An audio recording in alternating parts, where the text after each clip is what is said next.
Hi, Patty Simone here in New York City, and we are thrilled to be here at the Women's Media Center Annual Awards. Anne Hathaway is going to be the MC, and we're going to hear about a lot of different women who are going to be honored tonight for all their work around the world, trying to empower women and to get the word out about how important it is for women to be profiled and their voices to be heard more in the media. There's a lot of talk about people wanting to help women, and obviously that there's a huge gender gap. There's still pay parity as a joke, and it starts with women helping. So well, it isn't. I mean, women are helping.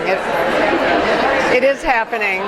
As far as there's certainly a majority of women who believe in equal pay, who believe in reproductive freedom, two things we don't yet have.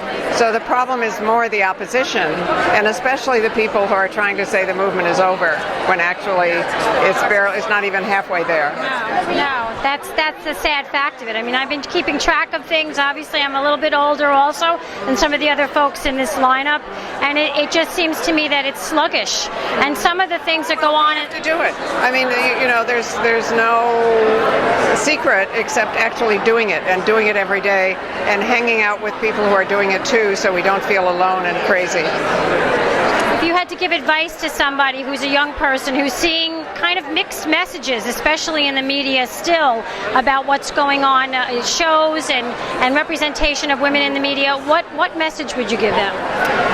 First of all, don't listen to my message. Listen to your own message. Listen to your own talents and hopes and dreams.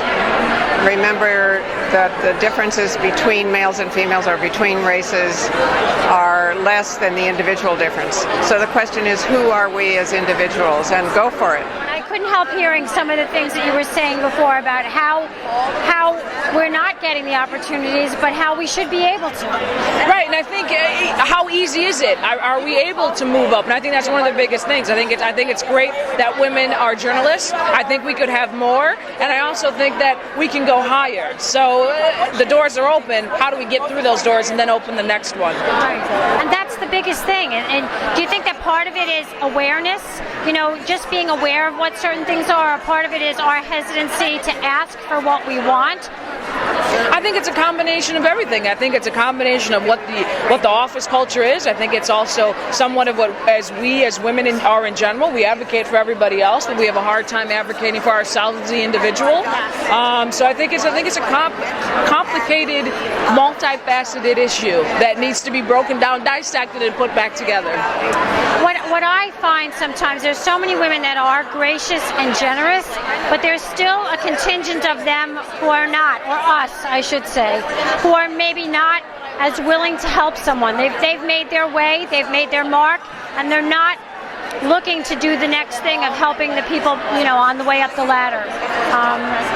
What are your feelings about that? Well, I think you hear a lot about that too, even when it comes down to race. I think sometimes you have people who might be black or who they're Latino or they're Asian, and they say, well, you made it and you didn't help everybody else. I think that's always constantly going to be an issue, but until it's equal, we're going to keep picking on people who don't help raise others up. Once the playing field is even, you won't have this conversation, and it won't matter. I'm eager for that day.